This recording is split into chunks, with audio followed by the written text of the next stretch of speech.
Um grande torneio em Tempest tá prestes a começar, cara. Um torneio com grandes nomes aí, nos quais definiram os mais poderosos de Tempest. Estamos falando de subordinado, tá? Obviamente que o Rimuru não vai entrar nesse meio, porque senão ia ser muito roubado. Só tem nome sinistro, só personagem brabo nesse meio aí. Inclusive, os 4 últimos, que são os que a gente vai falar aqui, ainda foram aqueles que foram denominados como Reis Celestiais. Então se prepara e vem comigo pra gente dar uma olhadinha em quem foi o vitorioso e quais os 4 que chegaram lá. Bora ver esses nomes aí de quem foram os Celestiais. Vamos nessa.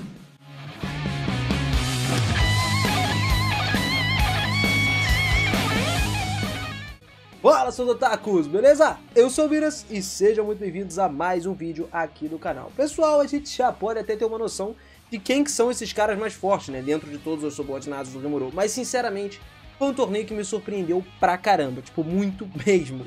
Pra começo de conversa, o torneio de Tempest foi um dos eventos realizados para mostrar publicamente, né, celebrar a ascensão do Rimuru a um Lorde Demônio verdadeiro. E também ao Rei de Tempest, né, de fato, era o governante da Grande Floresta de Jura também. A princípio seria realizado por um capricho, quando o Arnaut Burman chegou lá e perguntou qual era o subordinado mais forte do Rimuru. Aí o Rimuru despertou aquela curiosidade, né, de quem seria o subordinado mais bravo e tal, e parece que a galera ali levou isso a sério, tá? Eles organizaram uma competição para ser conhecido como o principal servo do seu mestre. Decidiram então realizar um evento até formal, bem organizadinho, aproveitando essa vitrine, e o Rimuru decidiu apelar para outros países no processo. Ele contratou um comerciante, Miles Miles, para poder ajudar ele na produção disso tudo, e aí ofereceu para ele trabalhar permanentemente em Tempest depois disso, como chefe do departamento financeiro, com o qual ele concordou e aceitou de bom grado. Esses dois enviaram convites para todo mundo, sob o nome do Rimuru para as pessoas que ele conhecia pessoalmente, é claro, e sob o nome do Miles Miles para o grande grupo de outras pessoas que têm renome. E essas pessoas aí receberam alguns assentos na seção VIP, incluindo quem estava no Coliseu, porque o Coliseu podia conter cerca de 50 mil espectadores, tá? É muita gente. Por isso que eu digo pra você, deixa o like pra confirmar a sua presença, cara. Porque é sacanagem, né? O Rimuru te convida a gente pra chegar firme e forte e a gente recusa? Lógico que não. Garante esse like pra provar que a gente tá aqui na presença do grande Rimuru. Vamos apreciar esse show, cara. Vem que vem, cara. O torneio chegou no seu auge máximo quando sobraram apenas 4 competidores. A Milin estava se preparando para narrar os combates finais ali, que tinha Gobta, Benimaru, Xion e Diablo. Os 4 chegaram no final desse torneio e estavam fechando as suas duplas para o combate. O primeiro combate foi entre o Benimaru e o Gobta. O que difere dos dois aí é que a gente conhece pra caramba o jeito do Gobta. E, cara, já imaginava como é que ele tava, né? Não deu outro, mano. O Gobta tava nervosão, enquanto o Benimaru tava calmíssimo. Aquela plenitude, né? Até porque ele é um ser muito roubado. A gente sabe que o Benimaru é muito forte. O Rimuru ainda deu um trunfo pro Gobta, falando que ele poderia invocar o Ranga apenas uma vez durante essa batalha aí e tal, em uma única luta. Todas as apostas estavam contra o Gobta, cara. Nosso Goblin favorito. Todo mundo tava achando que, na verdade, o Benimaru ia ganhar. Mas, cara, o Gobta surpreendeu a gente nesse campeonato. Conseguiu chegar até esse ponto do torneio, cara. Ou então, tudo pode acontecer. Inclusive, a batalha começou com ele mesmo, indo pra cima do Benimaru ofensivamente. Só que o lance é que o Benimaru desviou do ataque facinho e chutou o Gobta pra longe. Com esse simples golpe, tadinho, o nosso queridinho Goblin já estava praticamente na borda do campo de batalha. Só que ele tinha planejado chegar ao seu limite máximo antes de invocar o Ranga nesse duelo, né, cara? O problema é que, se a gente for reparar, a diferença de força entre ele e o Benimaru era extremamente grande. É algo, tipo, absurdo mesmo. E, inclusive, todo mundo sabia disso lá. O público já esperava que ele perdesse, né? Tanto que ninguém votou nele, ninguém apostou suas fichas no Gobta. Eu apostei, mano, eu aposto. A saída dele, então, fez o quê? Criar uma skill de transformação e fusão do lobo demoníaco. Ele fez o Ranga aparecer e, depois de uma grande distorção no ar, eles se fundiram, cara. Só que existia uma diferença na função da cavalaria dos Goblins normais, com os lobos, né, de Tempest e tal. Nessa ocasião, o Ranga cobriu o corpo do Gobta, convertendo ele em uma espécie de lobo humanoide. Ou seja, ele lançou o primeiro ataque desaparecendo do nada na frente de todos os olhos. Tava roubado ele nesse momento. Só que o Benimaru tinha os olhos bem treinados e ainda assim era capaz de acompanhar esse movimento aí. Fora que, logo depois de desaparecer, foi ouvido uma forte explosão na parte inferior das arquibancadas. E debaixo de todos estava o Gobta correndo igual maluco numa velocidade absurda. Inclusive foi até incapaz de parar e deu de cara na parede. Depois que a fumaça dissipou, o Ranga apareceu completamente inconsciente por causa do impacto. A Milin, que já tava doida pra ver essa transformação do Gobta, ficou boladona da vida. Foi rapidinho pra onde ele tava, pegou ele pelo braço, saiu arrastando ele pra fora da arena e anunciou que o Gobta tinha se autodestruído. Já era de se esperar, né? Vindo do Gobta, isso não é nenhuma surpresa pra gente, cara. O vencedor do primeiro duelo, então, foi o Benimaru, né? Apesar de não ter sido meio que um duelo. O Gobta lutou contra ele mesmo. Eu acho que tava, sei lá, 3 contra 1, sacou? Não é possível. A segunda batalha começou imediatamente depois disso, que foi a Xion contra o Diablo. Isso aí me chamou muita atenção. O mais interessante de tudo é saber que eles dois já se davam uma bicuda aí, né? Porque basicamente os dois queriam ser o secretário número 1 do Rimuru. Só que agora chegou a hora de finalmente os dois mandarem bala. No início da luta, tanto o Xion quanto o Diablo simplesmente usaram as suas habilidades mais poderosas, a paralisia do tempo e o destino caótico. Era muito importante que os dois usassem essas habilidades máximas desde o início, cara, já que o destino caótico convertia a espada da Xion em uma espada capaz de reescrever o destino de tudo que ela cortava, e o parar o tempo do Diablo podia criar também um mundo pela vontade do Diablo. Ou seja, a espada que podia cortar o destino estava contra uma habilidade que poderia modelar o destino. As duas habilidades eram basicamente uma fraqueza da outra. Tanto que essa batalha nem durou muito tempo, porque eles usaram tudo que eles tinham sem pensar. A Xion cortava o mundo criado pelo Diablo vertiginosamente, e o Diablo ainda continuava se mantendo na intenção de esgotar o máximo possível da força da Xion até que ele conseguisse tomar o controle do campo de batalha. Isso para ele poder usar a segunda parte do parar o tempo, que aconteceu poucos momentos depois. Uma grande abertura, cara, debaixo da Xion começou a surgir, tipo, como se fosse uma rachadura gigante. E aí ela ficou de joelhos no mundo que estava simplesmente acabando em relação ao espaço. O espaço que o Diablo criou estava entrando em colapso, sacou? Agora nada podia fazer a Xion sair do chão. A pressão criada por cima dela pelas duas habilidades estava gerando um turbilhão de energia que ameaçava explodir toda a arena, inclusive. E aí o Diablo teve que pegar essa energia com uma das mãos e suprimir dentro do braço dele, pro braço dele sair voando pelos ares, né? Perdeu o braço do Diablo para evitar qualquer catástrofe maior no mundo verdadeiro, né? Não queria simplesmente destruir a arena inteira. A Xion até olhou pro Diablo nesse momento e perguntou para ele se ele tinha forças restantes para continuar lutando. E o Diablo respondeu que se tivesse tanta força assim, ele não teria feito algo, tipo, totalmente desajeitado a ponto de perder o próprio braço.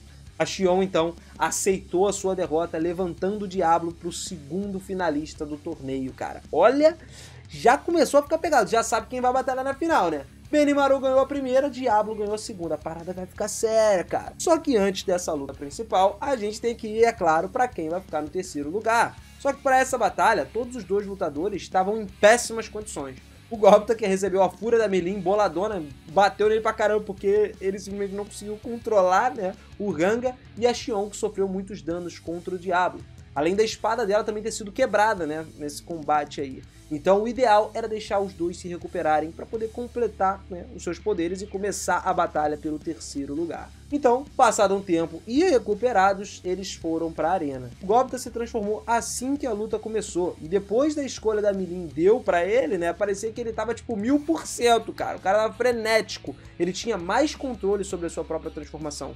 Mas a Xion tava em outro nível também. Dava socos e mais socos nele sem parar, usando ataques potentíssimos. E tipo, igual ela fez com o Claimer, tá ligado? Você lembra disso daí lá no final da segunda temporada? Pois é. Então mesmo a transformação do Gobta, que dava pra ele uma regeneração monstruosa, era incapaz de acompanhar a Xion. Mas ainda assim, não acabava por aí não. Parecia que com o passar do tempo, o Gobta tava ficando cada vez melhor, tá ligado? Ele tava aumentando o seu domínio pelo corpo e também melhorando a sua força a partir do Ranga. Cerca de 30 minutos, inclusive, ele conseguiu desviar de ataques que teriam nocauteado ele com tudo. E ainda lançou um par de bons ataques também. Mas o único que ficou de pé no final das contas foi a Xion, que conseguiu surpreender ele com outros ataques. Ela literalmente superou muito mais do que o Gobta, trazendo assim o terceiro lugar para si mesma e o quarto lugar para o nosso querido Goblin, que a gente adora e ama, o God Gobta, brabo dos bravos, mano. E agora nós finalmente chegamos na luta da noite.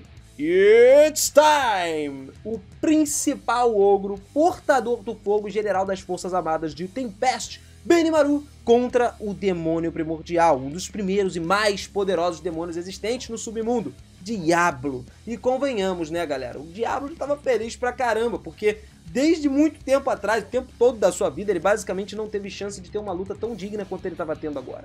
Ele estava super animado com isso. Tanto que ele estava agradecendo até o Rimuru por proporcionar essa batalha para ele. Por ele ter permitido tal honra e tal diversão pro Diablo. Ou seja, a única coisa que ele pensava era vitória proeminente. Ele tinha que simplesmente pisotear completamente no seu adversário. Cara, dá até medo, né? Porque ele queria acabar com o Benimaru com tudo, mano. Na longa vida física do Diablo, ele só podia interferir no mundo físico quando ele era invocado de fato. E quando isso acontecia, não passava muito tempo no mundo físico, porque ele simplesmente chegava e matava todos que estavam presentes no local que ele foi invocado, incluindo as pessoas que invocaram ele mesmo. Ou seja, nas guerras contra os anjos, o Diablo também nunca tinha encontrado um rival que ele pudesse lutar a sério, cara, igual ele estava querendo lutar agora. Ou que desse uma razão para ele para qual utilizar sua energia mágica que ele tinha armazenado desde o nascimento. Só que quando ele foi convocado pelo Rimuru e recebeu um nome, aí ele não absorveu apenas a energia do seu mestre, mas também utilizou toda a sua energia mágica que teve acumulada para poder estabilizar o seu novo corpo. E diferente de todos os servos do Rimuru, o Diablo tinha um fortalecimento propiciado à sua própria evolução. Ele simplesmente criou a sua evolução, sacou? Não foi o Rimuru que fez ele evoluir. O combate, então, se deu início a partir disso. Benimaru contemplou o Diablo e se deu conta de que ele era especial. Embora houvesse muitas pessoas poderosas nas vilas de Tempest, o Diablo era o único que podia ser chamado de especial, de fato. Benimaru até pensou nas suas possibilidades de ganhar eram muito baixas, tá ligado? Dado que a Xion, que tinha perdido a batalha anterior, era mais forte do que ele no combate do X1, né? Já que o forte do Benimaru não eram as batalhas, e sim o uso de exércitos. Então, para isso, ele não podia temer. A resposta era simples, Benimaru teria que ir com tudo que ele tinha. Começou até lançando o seu primeiro ataque, o Hell Flare, que foi uma esfera de fogo negra do tamanho de um punho, começando a se arrastar para onde o Diablo estava. E por mais incrível que isso pareça, o Diablo não tinha a intenção de se esquivar desse ataque. Na verdade, era uma cúpula que começou a se estender com o Diablo dentro. Chamas começaram a arder, só que essas chamas não eram de fogo elemental. Era mais, na verdade, como se fosse um elemento de anulação para acabar com o que o Benimaru tinha atacado. Assim que a resistência elemental do Diablo não pôde ajudar ele, porque isso, consequentemente, não conseguiu, o fogo do Benimaru era muito mais forte, antes dele receber um dano letal, o Diablo parou o tempo ao redor dele com uma habilidade de parar o tempo, igual a habilidade que ele usou na batalha contra Xion. Então ficou evidente que a técnica do Benimaru tinha sido selada por completo. E aí é que o Diablo se viu orgulhoso pela eficiência das suas habilidades do Grande Sábio. Ué, mas como assim Grande Sábio? O Grande Sábio não era do Rimuru? Exatamente. Mas se a gente julgar que o Rimuru, antes de evoluir a sua habilidade para Rafael, fez com que o Diablo conseguisse estabilizar-se e permitisse que ele analisasse qualquer técnica dependendo da sua complexidade. Ele poderia simplesmente anular ou então copiar essa habilidade apenas vendo ela. Então era uma habilidade do Grande Sábio que estava dentro do Diablo também. Benimaru nesse momento estava numa desvantagem total, mas isso ainda não ficava barato não, cara. Porque ele não seria parado pelo Diablo desse jeito, mano. Mesmo ele agora ativando a segunda parte da habilidade de parar o tempo, né, o Diablo mandou ver. E assim como a luta contra Xion, o mundo e o espaço começaram a entrar em colapso, Benimaru ainda assim usou a técnica mais braba do ataque mais forte, mais top que o Haruko ensinou a ele, tá ligado? E aí ele fez a espada conseguir simplesmente desviar grande quantidade de energia gerada pelo fim do mundo. Só que o resto penetrou dentro do corpo dele ainda assim, cara. O Benimaru foi jogado para longe, arrastando pelo chão, e tinha conseguido até salvar-se por causa dessa técnica, né? Ele conseguiu ficar vivo, ficar pelo menos respirando, e venceu a técnica mais perigosa. Só que a frustração mental dele começou a surgir. A Xion era mais forte no 1 contra 1, e o Ranga era mais forte nas lutas em grande escala. A sua função era comandar, e quando chegasse o momento ele poderia até ser o escudo do Rimuru. Esses pensamentos começaram a flutuar na cabeça do Benimaru, ou seja, isso fez com que ele perdesse a paciência. Porque a gente sabe que ele não é um cara que sempre teve muita paciência, na real ele sempre foi muito explosivo, e estava se segurando por causa do seu mestre. Mas dessa vez ele realmente estava chateado, e se não houvesse a chance de ganhar a luta, aí é que ele ia ficar bolado. Então ele teria que criar essa chance de qualquer forma. Mesmo que ele fosse mais fraco que o Diablo, ele teria que achar um jeito de se tornar mais forte do que o Diablo. A resposta pra ele foi simplesmente rápida: atacar. Basicão, tá ligado? Ele pegou a espada dele e partiu pra cima do Diablo enquanto a sua transformação foi ativada no Demônio do Fogo. E o Diablo, emocionado, se preparou para receber esse ataque dele com tudo. Pela primeira vez no torneio, o Diablo sacou então a sua própria arma. as garras longas que se estendiam pela mão dele. O público ficou chocadíssimo vendo isso, porque estava sendo a primeira vez que ele estava vendo a arma do Diablo. Ninguém ali jamais tinha visto essas garras do demônio. Então, os dois se lançaram em ataques, e quando as armas se colidiram, o ataque da colheita de almas do Diablo foi consumido pelas chamas da katana do Benimaru. E assim, grandes chamas negras acertaram o Diablo, causando um corte sinistro no corpo dele e queimando seu corpo completamente. Mesmo que a katana não se movesse, ela não conseguia suportar todo o calor das chamas e começava a se derreter. Ou seja, à medida que ela progredia, ela ia derretendo cada vez mais. E essa técnica não tinha sido vista nunca antes. O Benimaru inventou naquele momento para derrotar o Diablo. Ele usou toda a sua destreza e o poder mágico e toda a sua habilidade com a katana em um único ataque que consumia tudo que ele tinha. E assim o Diablo assumiu que essa era a primeira vez na vida que ele tinha sido derrotado. Ele assumiu que jamais gostaria de provar de novo essa amargura da derrota, né? E pra ele era uma coisa nova e uma coisa muito ruim. Pô, durante a vida inteira de demônio nunca foi derrotado, imagina ser derrotado agora pelo Benimaru, que não era nem um demônio. Doideira, né? Apesar deles serem companheiros acima de tudo. O Diablo então caiu no chão, desabou, e o Benimaru de joelhos, completamente exausto, mas porém ainda estava consciente e levou a vitória, cara. Depois de uma longa e difícil batalha, ele se tornou o vencedor do torneio e disse que manteria essa posição como subordinado mais forte do Rimuru, pelo menos por hora. Mas os outros 3 que chegaram mais longe, além do Benimaru, também não ficaram de fora, cara. Cada um tem os seus méritos. Depois do término do torneio, os 4 participantes finais receberam o título de Rei Celestial, tudo em homenagem aos 4 Reis Celestiais que o Rimuru quis dar. E desde o torneio, a sua força é reconhecida oficialmente pela ordem das suas derrotas. Então, basicamente, os 2 mais poderosos seriam o Diablo e o Benimaru, depois a Xion, depois o Gopt. Obviamente que isso muda mais pra frente, tem outros personagens que entram em jogo, né? E aí, muita coisa fica diferente. Mas eu espero que vocês tenham gostado, que tenham curtido, simplesmente tenham se surpreendido tanto quanto eu fiquei surpreso dessa batalha, principalmente por quem foram os 4 finalistas, né? As 4 pessoas mais poderosas. E que fique claro que o Diablo podia ganhar sim, hein? Ha! Quero ver discórdia entre vocês, meu parceiro.